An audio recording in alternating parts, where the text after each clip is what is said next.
నమస్తే, welcome #you. నేను మీ Rajesh. So ఇప్పుడు దేశంలో పెద్ద ఎత్తున బీజేపీ చీఫ్లను మారుస్తున్నారనే ఒక చర్చ ప్రధానంగా సాగుతుంది. ఇప్పటికే తెలంగాణలో కూడా ఒక రకమైనటువంటి పెద్ద చర్చ, బీజేపీ రాష్ట్ర అధ్యక్షులు ఎవరు కాబోతున్నారనేది కూడా గత కొంతకాలంగా తెలంగాణ రాజకీయాలు చర్చనీయాంశంగా మారుతుంది. సో ఇట్లాంటి సందర్భాల్లో ఇప్పుడు ఏపీ వంతు వచ్చింది. ఏపీలో కూడా బీజేపీ అధ్యక్షులు నూతనంగా మార్చాలని కూడా బీజేపీ అధిష్టానం భావిస్తున్నట్టు తెలుస్తుంది.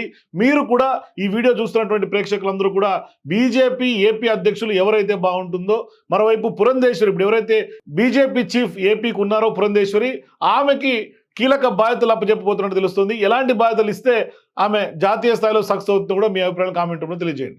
సో ఒకసారి విషయం కనుక చూస్తే, భారతీయ జనతా పార్టీ త్వరలోనే దేశవ్యాప్తంగా కొన్ని రాష్ట్రాల్లో అధ్యక్షులను మార్చబోతున్నట్టు తెలుస్తుంది. తెలుగు రాష్ట్రాలకు కూడా కొత్త అధ్యక్షులు రాబోతున్నారు. ఇప్పటికే తెలంగాణ రాష్ట్ర అధ్యక్ష పదవి కోసం గట్టి పోటీ నడుస్తుంది. ఏపీలోనూ అధ్యక్ష పదవి మార్చాలని హైకమాండ్ నిర్ణయానికి వచ్చినట్టు తెలుస్తుంది. ఇప్పటికే పార్టీలోని అత్యున్నత నిర్ణయాత్మక కమిటీ ఈ మేరకు అభిప్రాయ సేకరణ జరిపి 4 పేర్లను షార్ట్ లిస్ట్ చేస్తున్నట్లుగా కూడా తెలుస్తోంది. ఇందులో 2 ఇతర పార్టీల నుంచి వచ్చినటువంటి సీనియర్లు కాగా, మరో 2 ఆర్ఎస్ఎస్ నుంచి పార్టీ కోసం పనిచేస్తున్నటువంటి యువ నేతలు ఉన్నట్లుగా స్పష్టంగా బీజేపీ వర్గాల నుంచి మనకు అందుతున్న సమాచారం.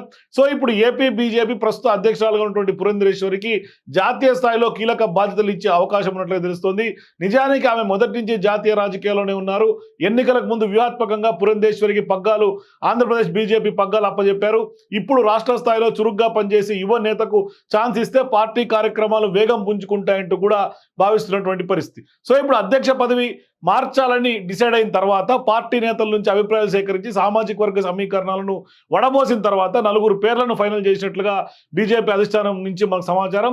ఈ 4గురిలో 2 సీనియర్లు సుజనా చౌదరి, మరోవైపు ఆదినారాయణ రెడ్డి పేర్లు ఉంటే, 2 ఉపాధ్యక్షులైనటువంటి యువ నేతలు విష్ణువర్ధన్ రెడ్డి, మాధవ్లు ఉన్నట్లుగా తెలుస్తుంది. సో ఇప్పుడు సామాజిక సమీకరణలో అనుభవం, పార్టీ పైన ఉన్నటువంటి విధేయత వంటి అంశాలను పరిగణలో తీసుకొని నూతన అధ్యక్షుడిని ఖరారు చేయబోతోంది బీజేపీ. సో ఇప్పుడు సుజనా చౌదరి, ఆదినారాయణ రెడ్డి సుదీర్ఘకాలం ఇతర రాజకీయ పార్టీలో పనిచేసి బీజేపీలోకి వచ్చినటువంటి వాళ్ళు. వారికి బీజేపీ భావజాలంపై ఎంత పట్టు ఉందన్న దానిపైన కూడా ఇంకా స్పష్టత లేదు. అదే సమయంలో వారికి కనుక ఛాన్స్ ఇస్తే బీజేపీని సిద్ధాంతపరంగా అంటిపెట్టుకుని ఉండే క్యాడర్ ఎంతవరకు పనిచేస్తారో కూడా చెప్పలేమన్న అభిప్రాయాలు ఎక్కువ శాతం పార్టీలో హైకమాండ్కి చేరుతున్నట్టుగా తెలుస్తోంది. పైగా వారు ఎమ్మెల్యేలుగా బాధ్యతల్లో ఉన్నారని, వారికి ఉన్నటువంటి ఇతర వ్యాపకాలతో పార్టీకి పూర్తి సమయం కేటాయించడం కూడా కొంత కష్టమన్న భావన కూడా ప్రధానంగా పార్టీలో వినిపిస్తోంది. సో ఇప్పుడు ఇక రేసులో ఆ 2తో పాటుగా మరో 2 యువ నేతల పేర్లు కూడా ప్రస్తావిస్తున్నారు. ప్రస్తుతం ఉపాధ్యక్షులుగా ఉన్నటువంటి విష్ణువర్ధన్ రెడ్డి, మాధవ్ విషయంలో కూడా పెద్దగా అభ్యంతరాలు ఏమి హైకమాండ్ ఎవరు చెప్పడం లేదన్నట్లుగా తెలుస్తుంది. వారిద్దరు కూడా మొదటి నుంచి ఆర్ఎస్ఎస్ బీజేపీతో కలిసి కొంత మమేకమై పార్టీ కోసమే కష్టపడినటువంటి వ్యక్తులు. ఇక ఆర్ఎస్ఎస్ భావజాలంతో రాజకీయాలు చేస్తున్నారు. ఆర్ఎస్ఎస్ పెద్దలతో సన్నిహిత సంబంధాలు ఉన్నాయి. యువ నేతలు ఇద్దరికి కూడా వేరే వేరే వ్యాపకాలు ఏమీ లేవు కాబట్టి పూర్తి స్థాయిలో పార్టీ కోసం సమయం కేటాయించే అవకాశాలు ఉన్నాయి. అదే సమయంలో ఏబీవీపీలో కూడా జిల్లా, రాష్ట్ర స్థాయిలో కీలక బాధ్యతలు నిర్వహించారు. ఇటీవల కాలంలో వివిధ రాష్ట్రాల్లో ఎన్నికల్లో కూడా చురుకైనటువంటి పాత్ర కూడా వారిరువురు పోషించారు. సో ఇప్పుడు ఈ విషయాలన్నింటినీ దృష్టిలో పెట్టుకుని అధ్యక్షుడు ఎంపిక చేసే అవకాశాలు ఉన్నట్లుగా స్పష్టంగా అనిపిస్తోంది. సో ప్రస్తుతం బీజేపీ అధికార కూటమిలో ఉంది కాబట్టి ఈ సమయంలోనే కింది స్థాయి నుంచి విస్తృతంగా పర్యటిస్తూ పార్టీని బలోపేతం చేసేది కొంత యువ నాయకులైతే బాగుంటుంది అని ఎక్కువ మంది హైకమాండ్కి చెప్తున్నటువంటి మాట.